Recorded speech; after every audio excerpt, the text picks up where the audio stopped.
स्वागत है आपका हिंदी स्पेस चैनल की स्पेस अपडेट सीरीज के एक नए एपिसोड में। तो चलिए जान लेते हैं कि आज के टॉप स्पेस अपडेट्स कौन कौन से हैं।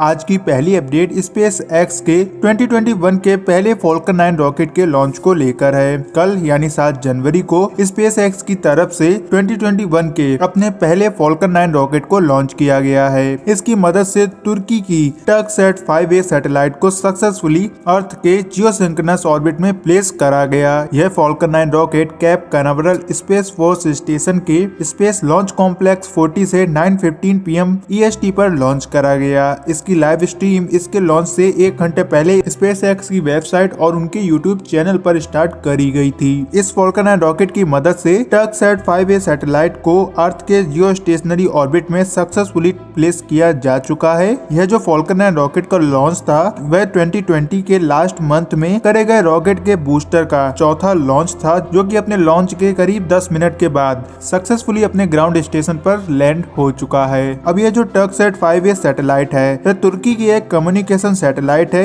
जिसका वेट 3500 किलोग्राम का है।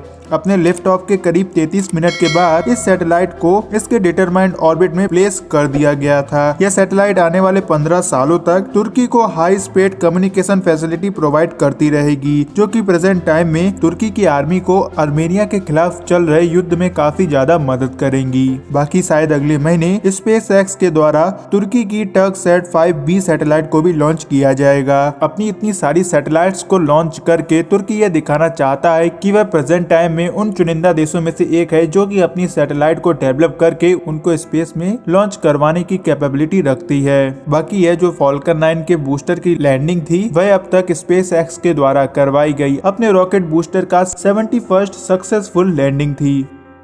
आज की दूसरी अपडेट स्पेस एक्स के फाउंडर इलॉन मस्क को लेकर है। जैसा कि आप सभी को यह पता है कि स्पेस एक्स ऐसी पहली कंपनी है जिसने कि अपने रीयूजेबल रॉकेट को डेवलप करा था और इलॉन मस्क की अदर कंपनीज टेस्ला, सोलासिटी, हाइपरलूप और स्पेस एक्स के स्टॉक्स में काफी ज्यादा बढ़ोतरी देखने को मिली थी। और इसी के साथ इलॉन मस्क ने अमेज़न और ब्लू ओरिजिन कंपनी के फाउंडर जेफ बेजोस को पछाड़ते हुए अपने आप को दुनिया का सबसे अमीर इंसान बना लिया है। मतलब कि जेफ बेजोस जिनकी नेट वर्थ 184 बिलियन US$ की है वह 7 जनवरी को इलॉन मस्क से हार गए और प्रेजेंट टाइम में इलॉन मस्क की जो नेट वर्थ है वह 188.4 बिलियन US$ की हो गई है। जैसा कि आपको पता है कि 2020 सबके लिए ही एक बहुत ही बुरा साल रहा था, जिसमें कि कोरोना वायरस, लॉकडाउन और ना जाने कैसी कैसी बीमारियां देखने को मिली थी। लेकिन इलॉन मस्क के लिए 2020 ईयर एक गेम चेंजर साबित हुई, क्योंकि जहां एक और 2020 के स्टार्टिंग में इलॉन मस्क की नेट वर्थ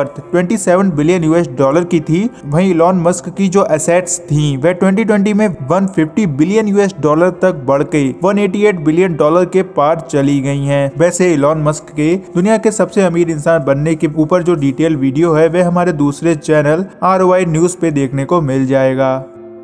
आज की तीसरी अपडेट इसरो के साइंटिस्ट को पॉइजन देने को लेकर है। जैसा कि आपको पता चल गया होगा कि इसरो के साइंटिस्ट तपन मिश्रा जी के द्वारा एक बहुत बड़ा खुलासा करा गया है। उनका कहना है कि 2017 में उनको जहर देकर मारने की कोशिश करी गई थी, जिसमें कि उनको घातक आर्सेनिक डाइऑक्साइड पॉइजन दिया गया था। आज 8 जनवरी को उन्होंने अपने दिए हुए एक इंटरव्यू में यह बताया कि उनको यह पॉइजन इसलिए दिया गया था ताकि वे उस समय इंडिया के सबसे इम्पोर्टेंट सैटेलाइट डिजाइनिंग प्रोग्राम को पूरा ना कर सकें। आपको बता दें कि तपन मिश्रा 2017 में इंडिया की रेडियो इमेजिंग सैटेलाइट्स को डेवलप करने वाले मेन डिजाइनर्स में से एक साइंटिस्ट थे, और अगर उनको कुछ हो जाता तो भारत के क्रायोजेनिक इंजन के डेवलपमेंट में हमें जिस प्रकार 20 सालों की देरी देखने को मिली थी, ठीक उसी प्रकार रेडियो इमेजनरी सैटेलाइट्स की डिजाइनिंग में भी हमें काफी ज्यादा देरी देखने को मिलती। जैसा कि हमने अपने एक एपिसोड में अमेरिका की प्राइवेट सेक्टर की स्पेस कंपनी केपला स्पेस की सैटेलाइट के बारे में बताया था कि कैसे रेडियो वेव्स का यूज करते हुए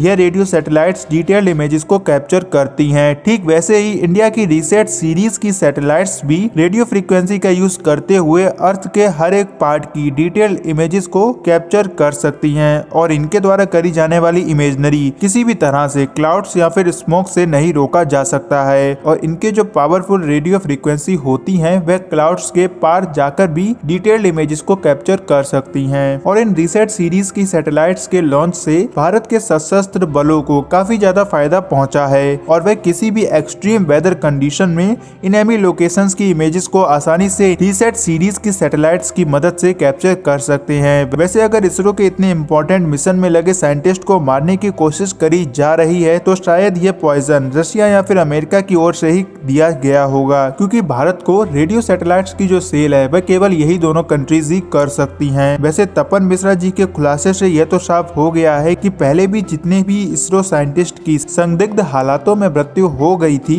उनको भी शायद ऐसे ही किसी मोटिव के चलते मार दिया गया होगा। वैसे मोदी गवर्नमेंट के आने के बाद इसरो के चीफ साइंटिस्ट की सिक्योरिटी बढ़ाई गई है और इसरो के चीफ डॉक्टर के सिवन जी को कमांडो लेवल की सिक्योरिटी प्रोवाइड करी गई है। लेकिन ऐसे अभी कई सारे इंपॉर्टेंट प्रोजेक्ट चल रहे हैं जिनमें मौजूद मेन साइंटिस्ट को भी कुछ ऐसा करने की कोशिश करी जा रही हो और सभी को सिक्योरिटी प्रोवाइड करवा पाना तो पॉसिबल भी नहीं है। बाकी आप भी कमेंट सेक्शन में ये जरूर बताइए कि सरकार को इसके रिगार्डिंग ऐसे क्या कदम उठाने चाहिए जिससे कि हमारे साइंटिस्ट की सुरक्षा हो सके, और क्या आप इसरो के साइंटिस्ट के ऊपर हो रहे जानलेवा हमलों के ऊपर एक डिटेल वीडियो चाहते हैं या नहीं, कमेंट सेक्शन में जरूर बताएं। आज की चौथी अपडेट हमारी अर्थ की रोटेशन स्पीड को लेकर है। जैसा कि आपको पता चल गया होगा कि हमारी पृथ्वी अपने तय करे गए टाइम से काफी ज्यादा तेजी से घूम रही है और साइंटिस्ट ने 2020 में 28 ऐसे डेज को आइडेंटिफाई किया है जिसमें कि अर्थ की रोटेशन स्पीड यूजुअल से कुछ ज्यादा थी। अब इसी को लेकर कई सारे वीडियोस में यह बताया जा रहा है कि हमारी पृथ्वी तेजी से अपने एक्सेस पर घूम रही है और इसी टॉपिक को लेकर कुछ वीडियोस में तो यह तक बताया गया है कि इससे दिन और रात छोटे और बड़े हो सकते हैं। हाँ, ये बात सच है कि अपने यूजुअल टाइम से अर्थ कुछ मिली सेकेंड्स की ज्यादा स्पीड से रोटेट कर रही है, लेकिन इसका मतलब यह नहीं है कि इससे पृथ्वी की स्पीड कम हो जाएगी। वैसे तो एक दिन में 86,400 सेकेंड्स होते हैं और 2021 में साइंटिस्ट ने एक ऐसे एस्ट्रोनॉमिकल डे को आइडेंटिफाई करा था जिसमें कि जो अर्थ की रोटेशन स्पीड थी वह 0.05 मिली सेकेंड्स कम थी और एटॉमिक क्लॉक में 19 मिली सेकेंड्स के लैग को भी 2020 में आइडेंटिफाई करा गया था। और जिस प्रकार लीप ईयर में सभी डेज के गैप को मिलाकर एक बड़ा दिन कर लिया जाता है, ठीक वैसे ही यह डिफरेंस भी अपने आने वाले टाइम में कवर कर लिया जाएगा और इसके बारे में आपको चिंता करने की जरूरत नहीं है, क्योंकि आने वाले कम से कम 1 लाख सालों तक आपको दिन के 24 घंटे ही देखने को मिलेंगे। बाकी अर्थ की रोटेशन स्पीड किन वजहों से बढ़ी है और ऐसा क्यों हुआ है, अगर आप इसके ऊपर एक डिटेल वीडियो चाहते हैं तो कमेंट सेक्शन में जरूर बताएं। तो आज के इस वीडियो में बस इतना ही। अगर आपको यह वीडियो इन्फॉर्मेटिव लगी हो तो इस वीडियो को लाइक और शेयर करने के साथ साथ हिंदी स्पेस चैनल को सब्सक्राइब कीजिए ऐसे ही और वीडियोस को देखने के लिए। तो मिलते हैं अगले वीडियो में, तब तक के लिए जय हिंद, जय भारत, वंदे मातरम।